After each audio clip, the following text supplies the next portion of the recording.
मी आज करते साबुदाण्याची खिचडी। त्यासाठी रात्रभर साबुदाणे भिजत घातलं आहे आणि एकदम सुटसुटीत साबुदाणे भिजाणले। तर त्यासाठी बटाटी, बारीक चिरलेली मिरची, साबुदाण्यात त्या मीठ, थोडीशी साखर आणि शेंगदाण्याचं कूट टाकलेलं असा। तर तेलात जिरा, त्याच्यात कापलेली मिरची परतून घेतली की त्याच्यात कढीपत्ता टाकायचो। कढीपत्ता टाकलो की चिरलेली ती बटाटी असतात ती शिजून घ्यायची थोडी आणि त्याच्यात साबुदाणे टाकायचे। साबुदाणे अशा प्रकारे टाकल्यानंतर ना व्यवस्थित परतून घ्यायचे आणि झाकणी ठेवायची त्याच्यावरती।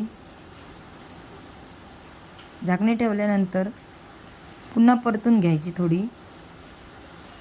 अशा प्रकारे जास्त वेळ न घेता लगेच आपली खिचडी तयार होता, सुटसुटीत एकदम मोकळी। त्याच्यात तुम्ही हव्या तर खोबरा पण घालू शकतास, कोथिंबीर घालायची।